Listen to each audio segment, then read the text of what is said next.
Why did the Soviet Union have state control over personal lives?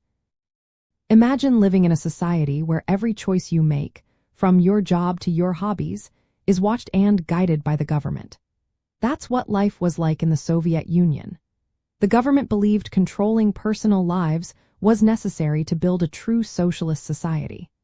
They wanted to create equality and eliminate class differences, but they thought this could only happen if the state managed more than just the economy. They aimed to shape every part of society, including family life, education, arts, and even personal beliefs. The core idea of socialism in the Soviet Union was that the community or the state should own the means of production.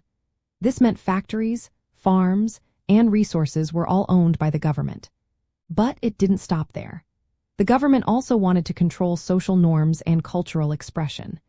They promoted collective living and tried to reduce individualism because they believed that a united society was stronger.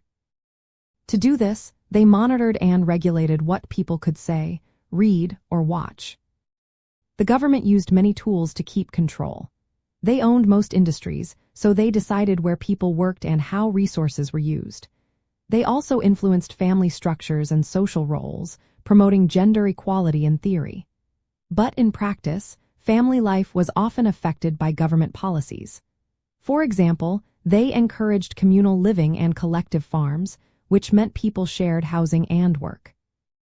Culturally, the government censored arts and media. They promoted socialist realism, a style that showed the ideals of socialism and the Soviet way of life. This kept cultural expression aligned with government goals.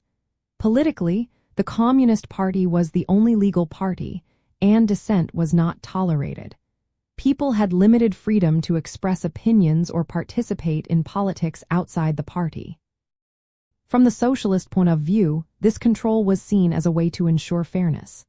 If the state managed everything, everyone would have access to food, education, and health care. But this approach often led to harsh restrictions on personal freedoms and creativity. The Soviet Union aimed to create a society based on equality, but in doing so, it also created a highly authoritarian system. Personal choices and freedoms were often sacrificed for the idea of a unified socialist state.